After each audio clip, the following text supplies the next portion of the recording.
There was once, in a country far away where few people have ever traveled, a magnificent church.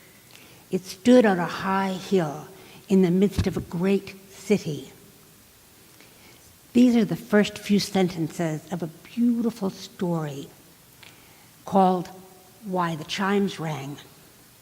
This lovely story was a shining part of my mother's life. I share with you today my mother, her life, and her faith journey. Yesterday, August 26th, would have been her 100th birthday.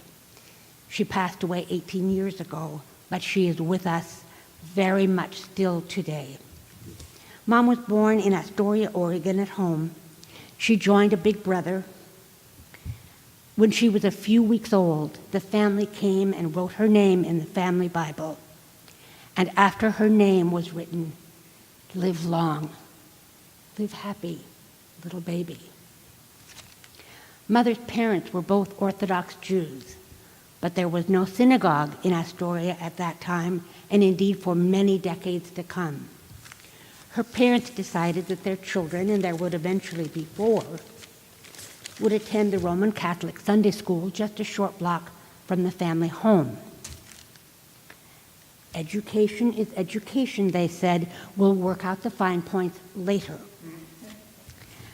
When my mother was about 5 or 6, she was a beautiful little girl and very much like her father, a dramatic and delightful child who adored being on stage.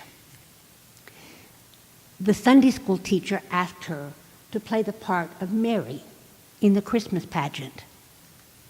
And then later in the day, she thought to herself, the family might not like that. So she called the house and said to my grandfather, Mr. Robinson, I hope you don't mind. And he said, why would I object to my daughter playing the part of a good Jewish girl like Mary? And that was the family's position. My mother and her big brother, and later her little sister and her baby brother, delighted in the candles on the Christmas tree. Why would a Jewish family have a Christmas tree? That was their decision. My grandfather said, why would we miss a good party? And so it was. When my mother was 12, the family moved to Portland, Oregon, very different from Astoria, probably to allow my grandfather to grow his law practice. And my mother began studying at Grant High School.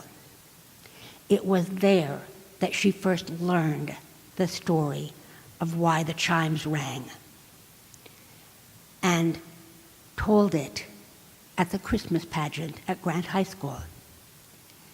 Now she knew the power, like her father, that she had in her beautiful voice and in her ability to make a story alive. The story tells of 2 little boys who, with their sacrifice and their courage, break a decades-long silence. Remember that church? In the tall tower of the church, the story went, was a magical chime of bells. The bells only rang on Christmas Eve, and only then if the Christ child were pleased with a particular gift. Kings brought crowns with jewels. Famous authors brought books and placed on the altar. But for decades, the chimes had been silent until these 2 little boys with 2 silver coins made the chimes ring again. My mother married in the early 40s. In 1943, my brother was born. In 1945, I was born. And in 1948, she did something so outrageous and so dangerous. She divorced my father. And my brother and I, bless her, she was right. But it was a very dangerous thing to do in 1948. Nobody was divorced. not nice people. She moved us to her family's big home in Portland, and every night as she put us to bed, she would tell us how lucky we were to have a big house to live in, all the food we could eat, and wonderful people to love us. She did this because she felt, and quite rightly I'm sure, that our birth father had made his life a misery by saying, "Oh, woe is me." She was determined that we would never do that we would see how blessed we were, and we were. In 1948, my mother married my adoptive father. He married us and supported us and cared for us and gave his life for us. I think, knowing some of the other family stories as I do, that her marriage to Dad was hard for her. He was 23 years older than she. He was a widower with no children. It was not the marriage that a young woman in her early 30s might have dreamed of, but he adored her and he cared for us. And my brother and I bless her for her sacrifice, if it was. In 1963, my father died. And coincidentally, my mother began working at the American Cancer Society, a job she had long wished for. But it meant that having just been widowed, she had to sell our home, sell the business she had created, move herself from Albany, Oregon to Portland, Oregon in 4 weeks. I started college in the middle of that time. I wasn't a lot of help to her. She did it alone. She became from being the queen of the house, and she was the queen of our lives, to being a single woman living in a little apartment. She used to say that she would rush home after work and rush and rush and rush, and then realize the apartment was empty. She was 46. I know there was joy in my mother's life for many years after that. 7 years after my dad died, I had my first child. And oh, she loved being a grandmother. And she made Christmas for my children as magical as ours had been. So my mother passed away in 1999.